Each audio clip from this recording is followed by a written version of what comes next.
മക്കൾസ് welcome back to Xylem learning. It's me JK. മക്കളെ, നമുക്ക് പരീക്ഷയിൽ സിമ്പിൾ ആയിട്ട് പാസ്സാവാൻ പറ്റും. പക്ഷെ ഫുൾ മാർക്ക് നേടി A+ കരസ്ഥമാക്കാനാണ് കുറച്ച് ബുദ്ധിമുട്ടുള്ളത്. അതുകൊണ്ട് തന്നെ നമ്മൾ എന്ത് ചെയ്യണം? കുറച്ച് കെട്ടി ചോദ്യങ്ങൾ നമ്മൾ പ്രാക്ടീസ് ചെയ്യണം, അടിപൊളിയായിട്ട് പഠിക്കണം, കേട്ടിരിക്കണം, അറിഞ്ഞിരിക്കണം. വരാനിരിക്കുന്ന പരീക്ഷ നമുക്ക് തൂക്കണം. അതിനുവേണ്ടി നമ്മൾ എന്ത് ചെയ്യുക? സമയം കളയുന്നില്ല, കുറച്ച് ചോദ്യങ്ങളിലേക്ക് കിടക്കാം. മാക്സിമം എല്ലാവരും കൂടെ ശ്രദ്ധിച്ചോളൂ. വരാനിരിക്കുന്ന ചോദ്യ പേപ്പർ നിങ്ങൾ എന്ത് ചെയ്യാണ്? പഠിക്കാൻ പോവുകയാണ്. ഞാൻ നിങ്ങളെല്ലാവരും ആവാഹിച്ചെടുക്കുകയാണ്. അപ്പോൾ ഓണം എക്സാം 2020 കിട്ടാൻ വേണ്ടി ആദ്യത്തെ ഒരു ചോദ്യം നമുക്ക് ഇതേപോലെ ഒരു ടേബിളിനെ ബേസ് ചെയ്തിട്ട്, അതായത് റെഫറൻസ് ഒബ്ജക്റ്റ് അവലംബക വസ്തുവിനെ ബേസ് ചെയ്തിട്ട് ഒരു ടേബിൾ ഫില്ല് ചെയ്യാൻ പറയും, അല്ലെങ്കിൽ ഒന്ന് കണ്ടെത്താൻ പറയും. ഇതിനെക്കുറിച്ചുള്ള കൂടുതൽ ചോദ്യങ്ങളൊക്കെ നമ്മൾ ലൈവ് ക്ലാസ്സിൽ ഡിസ്കസ് ചെയ്യും. പക്ഷെ ഇപ്പൊ നമ്മൾ ഏറ്റവും ഇമ്പോർട്ടൻ്റ് ആയിട്ടുള്ള ചോദ്യം ചെയ്യാണ്. ഇതാ നോക്കിക്കോളൂ, നമുക്ക് ടേബിൾ തന്നിട്ടുണ്ട്. ഈ ടേബിൾ എന്ത് ചെയ്യാൻ നിങ്ങൾ കംപ്ലീറ്റ് ആക്കുക, അതാണ് നമ്മൾ ഉദ്ദേശിക്കുന്നത്. അപ്പൊ സന്ദർഭം, സിറ്റുവേഷൻ എന്നൊക്കെ പറഞ്ഞാൽ ഇവിടെ എന്താ തന്നിട്ടുള്ളത്? ഓടിക്കൊണ്ടിരിക്കുന്ന ലോറിയിലെ മരത്തടി, ലോഗ് ഓഫ് വുഡിന്റെ മൂവിംഗ് ലോറി എന്നാണ് തന്നിട്ടുള്ളത്. അപ്പൊ അടിസ്ഥാനമായ വസ്തു, ഈ അടിസ്ഥാനമായ വസ്തു എന്ന് കേട്ടാൽ ഓർത്തേക്ക് അത് റെഫറൻസ് ഒബ്ജക്റ്റ് അവലംബക വസ്തുവാണ്. കണ്ടില്ലേ? The reference object. ചിലപ്പോൾ അവിടെ അങ്ങനെ തന്നോളണമെന്നില്ല. അടിസ്ഥാനമായ വസ്തു അല്ലെങ്കിൽ വിത്ത് റെസ്പെക്ട് ടു എന്നൊക്കെ ആവും തരിക. അപ്പൊ നിങ്ങൾ തെറ്റിക്കാൻ പാടില്ല, അതിന് വേണ്ടിയിട്ടാണ്. അപ്പൊ നോക്കിക്കോളൂ, ഇവിടെ എന്താണ്? അപ്പൊ ഓടിക്കൊണ്ടിരിക്കുന്ന ലോറിയിലെ മരത്തടി എന്ന് പറഞ്ഞാൽ ലോറിയെ അപേക്ഷിച്ച് നോക്കുമ്പോൾ അത് ചലനാവസ്ഥയാണോ നിശ്ചലാവസ്ഥയാണോ നോക്കണം. അതേപോലെ തന്നെ ഇരുഭാഗത്തുള്ള മരങ്ങളെ അപേക്ഷിച്ച് അത് മോഷനാണോ റെസ്റ്റ് ആണോ എന്നുള്ളത് നമ്മൾ കണ്ടെത്തണം. അപ്പൊ നോക്കൂ, ഒരു ലോറി, ഈ ലോറി ഇങ്ങനെ പോകുന്ന സമയത്ത് ഈ മരങ്ങൾ എപ്പോഴും ലോറിയുടെ ഒരേ സ്ഥാനത്തിന് ഒരിക്കലും മാറുന്നില്ല. അപ്പൊ ലോറിയാണ് റെഫറൻസ് ആയിട്ട്, അവലംബക വസ്തുവായിട്ട് ലോറി ആയിട്ട് എടുത്താൽ ഈ മരത്തടികളൊക്കെ എന്താണ്? സ്റ്റേറ്റ് ഓഫ് റെസ്റ്റ് ആണ് വരിക. എന്താണ് വരുന്നത്? സ്റ്റേറ്റ് ഓഫ് റെസ്റ്റ്, നിശ്ചലാവസ്ഥയിലായിരിക്കും. നേരെ മറിച്ച് സൈഡിലുള്ള മരങ്ങളൊക്കെ എടുത്തു കഴിഞ്ഞാൽ ലോറി എങ്ങനെ പോകുന്നു? ആദ്യം ലോറി ഇവിടെ നിന്നു, പിന്നെ ഇവിടെ എത്തി, പിന്നെ ഇവിടെ എത്തി, അങ്ങനെ പോകുന്നു. അപ്പൊ സൈഡിലുള്ള മരങ്ങളെ നോക്കിക്കഴിഞ്ഞാൽ അത് ചലനാവസ്ഥയിലായിരിക്കും. അപ്പൊ ഇതേപോലെ ടെക്സ്റ്റ് ബുക്കിനകത്ത് ഒരുപാട് എക്സാമ്പിൾ ഉണ്ട്. ആ എക്സാമ്പിളിൽ ഏതെങ്കിലും ഒന്ന് പരീക്ഷയ്ക്ക് ഷുവറാണ്. അപ്പൊ നമ്മൾ നോക്കുക, ആദ്യത്തെ ഒരു പോയിന്റ് എന്ന് പറഞ്ഞാൽ ലോറി അപേക്ഷിച്ച് അത് നിശ്ചലമാണ്. ഏതാണ്? നിശ്ചലം, ചലനാവസ്ഥയല്ല. ലോറി അപേക്ഷിച്ച് ചലനാവസ്ഥയല്ല, എന്താണ്? നിശ്ചലമാണ്. അങ്ങനെയെങ്കിൽ ഇരുവശത്തുള്ള മരങ്ങളെ അപേക്ഷിച്ച് എന്ത് ചെയ്യുന്നു? അത് ചലനാവസ്ഥയാണ്, ചലനം. അത്രേ ഉള്ളൂ. അപ്പൊ നോക്കി, എന്താണ്? ലോഗ് ഓഫ് വുഡിന്റെ ലോറി, മൂവിങ് ലോറി, ലോറിയാണ് വിത്ത് റെസ്പെക്ട് ടു ലോറിയാണ് നമ്മൾ എടുക്കുന്നതെങ്കിൽ എന്താണ്? അത് ഏതാണ്? ലോറിയാണ് എടുക്കുന്നതെങ്കിൽ സ്റ്റേറ്റ് ഓഫ് റെസ്റ്റ്, റെസ്റ്റ് ആണ്. ഇനി the trees on either side, രണ്ട് വശങ്ങളിലെ ട്രീ ആണ് നമ്മൾ എടുക്കുന്നതെങ്കിൽ അത് ഏതാണ്? മോഷൻ ആണെന്ന് ഓർത്തേക്കുക, റെസ്റ്റ് അല്ല. അപ്പൊ ഇങ്ങനത്തെ ഒരു പ്രോബ്ലം, ഇങ്ങനത്തെ ഒരു ചോദ്യം, ഇങ്ങനത്തെ ഒരു ടേബിൾ നമ്മൾ അറിഞ്ഞിരിക്കണം. ഇപ്പൊ പഠിച്ചിട്ടുണ്ടാവും ഞാൻ വിചാരിക്കുന്നു. ഇനിയും കൂടുതൽ ചോദ്യങ്ങളൊക്കെ നമ്മൾ ലൈവിൽ ഡിസ്കസ് ചെയ്യട്ടോ. അടുത്തൊരു ചോദ്യത്തിലേക്ക് നമുക്ക് കിടക്കാം. അടുത്തൊരു ചോദ്യം എന്താണ് തന്നിട്ടുള്ളത്? വാഹനങ്ങളിലെ കറങ്ങുന്ന ഭാഗങ്ങൾക്കിടയിൽ ഗ്രീസ്, പ്രത്യേകം ശ്രദ്ധിക്കണം. ഗ്രീസ് പുരട്ടാറുണ്ടല്ലോ. നമ്മൾ ഗ്രീസ് എന്ത് ചെയ്യും? വാഹനങ്ങളുടെ കറങ്ങുന്ന ഭാഗം. അപ്പോൾ സൈക്കിള്, ചിലപ്പോൾ നിങ്ങളൊക്കെ സ്കൂളിലേക്ക് സൈക്കിളിലാവും പോവുക. അപ്പോൾ സൈക്കിളിൻ്റെ ആ പെഡലിലൊക്കെ എന്ത് ചെയ്യുന്നു? നിങ്ങൾ ഓയിൽ ചേർക്കും, നല്ല ടൈറ്റ് ആണെങ്കിൽ. വീട്ടിൽ ഡോറൊക്കെ ചിലപ്പോൾ എന്ത് ചെയ്യും? നല്ല ടൈറ്റ് ആണെങ്കിൽ അവിടെ എണ്ണ കൊടുക്കും അല്ലേ? കപ്പിയിലൊക്കെ എന്ത് ചെയ്യുന്നു? എണ്ണ കൊടുക്കുന്നു. അല്ലെങ്കിൽ വാഹനത്തിൻ്റെ വലിയ ടയറൊക്കെ ക്ലിയർ ആയിട്ട് കറങ്ങുന്നുണ്ടെങ്കിൽ അതിനകത്ത് ഗ്രീസൊക്കെ കൊടുക്കുന്നു. ഷട്ടർ മുകളിലേക്ക് ഉയർത്തുന്ന സമയത്ത് എന്ത് ചെയ്യുന്നു? ചിലപ്പോൾ അവിടെ ഗ്രീസൊക്കെ കൊടുക്കുന്നത് കണ്ടിട്ടുണ്ടാവും. അപ്പോൾ ഇത്തരം പദാർത്ഥങ്ങളുടെ ധർമ്മം എന്ത് എന്നുള്ളതാണ്. അത്തരം പദാർത്ഥങ്ങളുടെ ധർമ്മം എന്ന് പറഞ്ഞാൽ നമുക്ക് എന്താണ്? ഘർഷണം കുറയ്ക്കാൻ. എന്താണ്? ഘർഷണം കുറയ്ക്കാൻ. ടു റെഡ്യൂസ് ഫ്രിക്ഷൻ എന്ന് ഓർത്തേക്ക്. To reduce friction. നിങ്ങൾക്ക് ഇഷ്ടമുള്ള രൂപത്തിൽ എഴുതിയാൽ മതി കേട്ടോ. ഓക്കെ, രണ്ടാമത്തെ ചോദ്യം, ഇവ ഏത് പേരിൽ അറിയപ്പെടുന്നു? ഇവ ഏത് പേരിലാണ് അറിയപ്പെടുന്നത്? സ്നേഹകം എന്ന് പറയുന്നു. ലൂബ്രിക്കന്റ് എന്നാണ് പറയുക. എന്താ പറയുക? ലൂബ്രിക്കന്റ്. അപ്പൊ നിങ്ങൾ മനസ്സിലാക്കേണ്ട ഒരു കാര്യം എന്ന് പറഞ്ഞാല് അതായത് ഖരരൂപത്തിലുള്ള സോളിഡ് ലൂബ്രിക്കന്റ് ഏതാന്ന് ചോദിക്കും. അപ്പൊ ഗ്രാഫൈറ്റ് എന്ന് ഓർത്ത് വയ്ക്കുക. നമുക്ക് വെളിച്ചെണ്ണ ആയാലും ഓയിലായാലും എണ്ണ ആയാലും ഗ്രീസ് ആയാലും ഗ്രാഫൈറ്റ്, ഇതൊക്കെ സ്നേഹകം, ഘർഷണം കുറയ്ക്കാൻ വേണ്ടിയിട്ട്, ഫ്രിക്ഷൻ കുറയ്ക്കാൻ വേണ്ടിയിട്ടുള്ളതാണ്. അപ്പോൾ സോളിഡ് ലൂബ്രിക്കന്റ് ഏതാന്ന് ചോദിക്കും. അപ്പോൾ ഓർത്ത് വയ്ക്കുക, അത് ഏതാണ്? ഗ്രാഫൈറ്റ് ആണെന്ന് ഓർത്ത് വയ്ക്കുക കേട്ടോ. അപ്പോൾ അങ്ങനെയുള്ളൊരു ചോദ്യം കൂടി ഓർത്ത് വയ്ക്കുക. അപ്പോൾ ഇത് ഇമ്പോർട്ടൻ്റ് ആണ്, നിങ്ങൾ അറിഞ്ഞിരിക്കണം. അപ്പോൾ ലൂബ്രിക്കന്റ് എന്ന് പറഞ്ഞാൽ നിങ്ങൾക്കറിയാം എന്താണ്? Material used to reduce friction is called എന്താണ്? ലൂബ്രിക്കന്റ് ആണ്.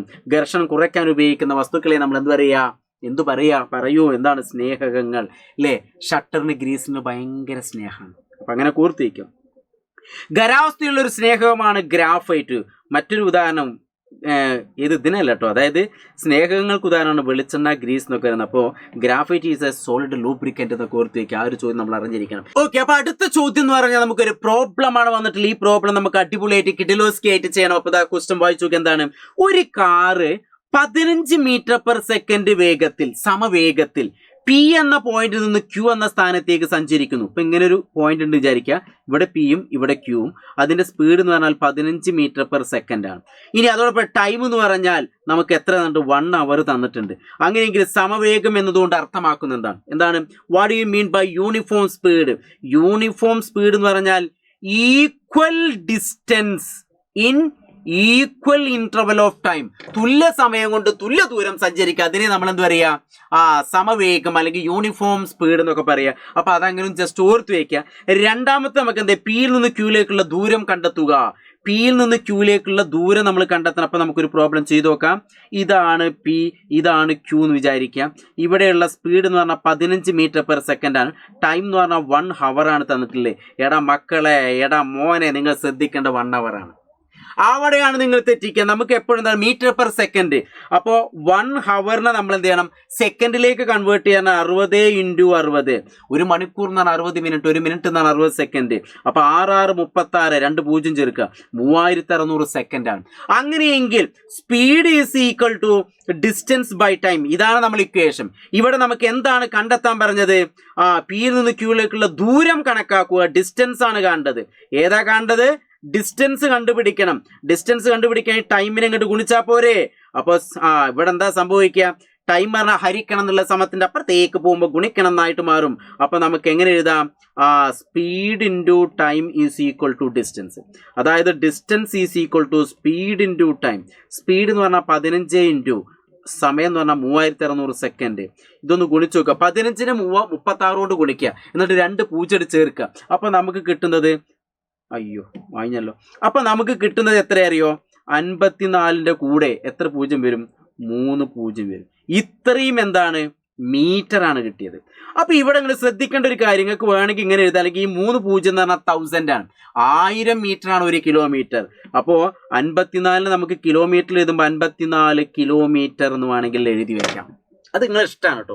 എങ്ങനെ എഴുതിയാലും നിങ്ങൾക്ക് ആൻസർ കിട്ടും. അപ്പോൾ ഇതേപോലത്തെ ഒരു കിഡിലോസ്കി പ്രോബ്ലം എന്ത് ചെയ്യണം? നമ്മൾ പഠിക്കണം, അറിയണം, അറിഞ്ഞിരിക്കണം. അപ്പോൾ ഇത് പഠിച്ചല്ലോ അല്ലേ?